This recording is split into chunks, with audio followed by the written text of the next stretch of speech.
What up guys, Jake with T and Tactical here, coming to a special video for you today. We're going to talk about my journey to make the forced reset Jakl. This video is going to be two things. Number one, it's going to talk about how I was able to get this to run finally. It took a lot. If you've been watching my shorts and stuff, you'll know we've tried quite a bit of things at this point to make the Jakl essentially a forced reset Jakl. The second part of this video though is going to be talking about my personal opinions on certain forced reset companies. So I originally reviewed the PSA Jakl when it first came out, the first generation of them if you will. It was an okay experience, and 5.56 of course, like it wasn't great. You know what I'm saying? It was kind of heavy.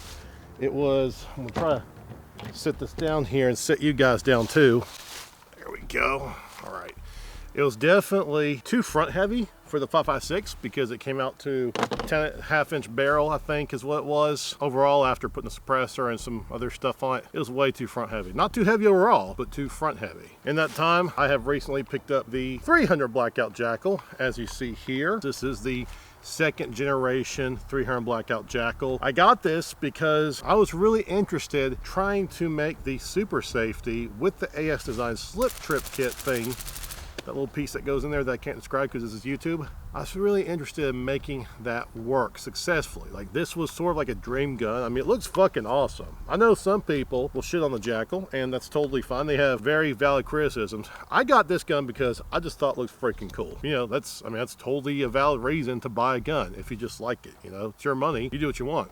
I do what I want too. This is one of those things. Now, of course, guys, if you want to help support the channel so we can make more cool content like this, Sightly Optics, great company. We have a discount code, 10% off, really helps us out. Of course, liking, subscribing, commenting, all that good stuff really goes a long way too, because let me tell you something. I know they always say this, it's become like a meme at this point, but YouTube does not like content that we put out here on the channel. Just recently, we've had like 3 videos get taken down, and the reason why I'm not striked right now is because I appealed every single one of them and won. If you like this kind of stuff, let me know. I can't go too in the weeds with how this stuff works, obviously, but hopefully you're getting something out of it. Also, guys, I just found out I got nominated for Micro Influencer of the Year. It's a new category essentially for the Gundies, which is like the Office Dundies almost. Pretty cool that I got this. If you want to check it out, I'll put a link when it comes out down below to their website. You get free entries to sweepstakes and giveaway stuff every time you vote. You can vote every day, all that good stuff. It'll really help me out. So I'm just going to put that on your radar. Again, voting starts December 1st, so it's not quite time yet, but it's kind of cool.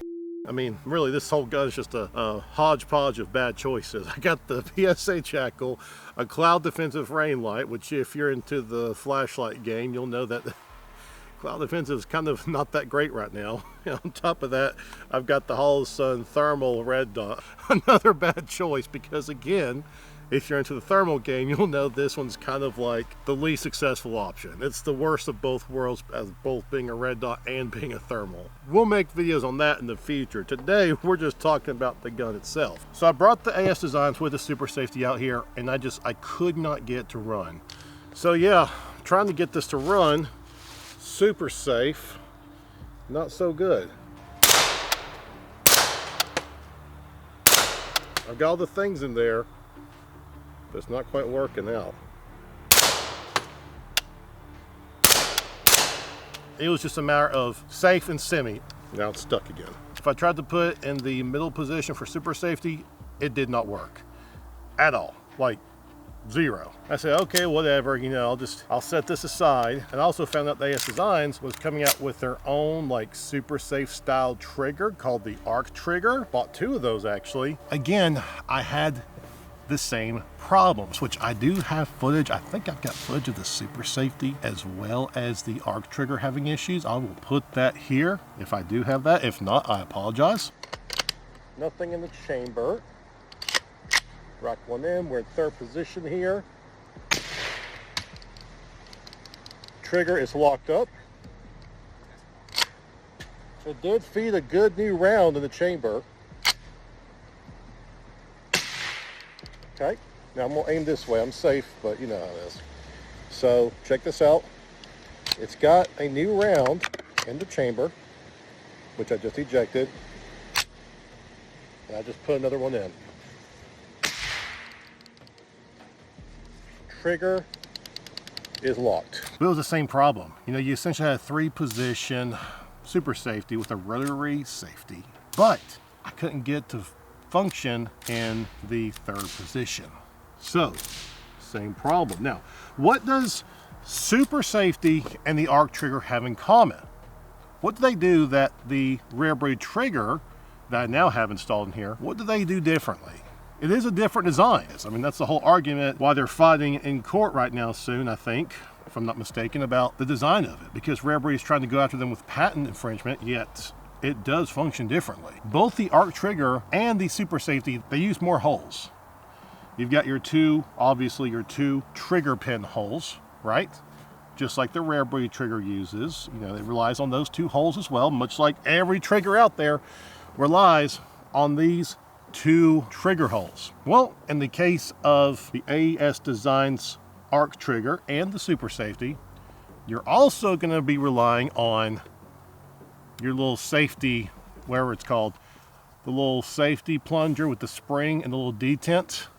Now the super safety uses a rounded off, shaved off, smoothed out detent, if you will, whereas the arc trigger, the cool thing about it is you can use your regular pointy detent. With the rare breed trigger, you can also use a regular safety detent as well. But the problem I'm having is the PSA Jakl, I believe, doesn't really have a certain specification to it. After speaking to a few other people in the space, PSA, as long as it essentially runs, then you're good to go. Now I do want to give a big shout out to the guys at AES Designs, one of their employees, or maybe one of the others, I don't know. He was actually kind enough to reach out to me and comment on my videos where I was having issues with the super safety as well as the arc trigger. Basically tried to help me troubleshoot it. I don't think it's an issue with the super safety or the arc trigger. I think it all has to do with the additional use of more than those 2 holes to make the whole system work. You've got the detent hole that goes up through your grip, through the lower.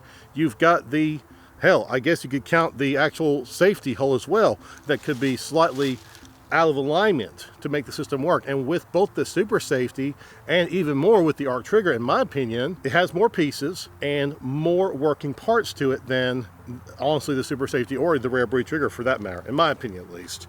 There's more holes, there's more moving pieces, and I think because of that, I'm running into issues where it's a stacking of loose tolerances. You know what I'm saying? Like, we have a stacking of loose tolerances within this Jakl that creates just enough loose tolerance total to where I can't get the super safety or the arc trigger to work. Now, I don't think it's the arc trigger or super safety, because I was able to actually get the arc trigger to run somewhat in my 10.5-inch AR. It's from Fostech. It's like essentially a super lightweight little custom build that they made for me. We've got the suppressor off there, as you can see. Feels dirty though, I don't like that. Here we go, 3rd position, good shoulder, you know, all that good stuff. Just gonna aim into the hill here. You right? Can you see it? Okay.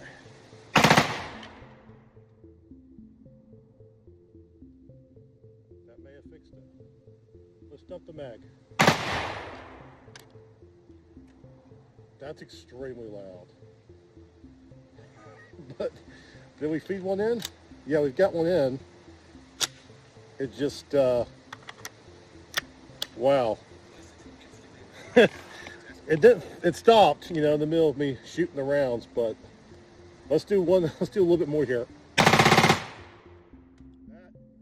is good, but again,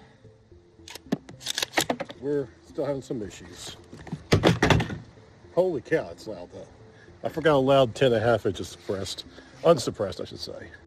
So, sorry, I got this on. I was actually test firing a different gun for a second. Bottom line is, I really like this platform. I know it's PSA, other content creators have shit on this, but it just looks awesome. It looks really cool. I really like it. And like I said in the beginning, is this a series of terrible choices? Maybe. You know, hollow stone thermal, PSA Jakl, cloud defensive, rain, light. Damn it, it's my bad choices to make.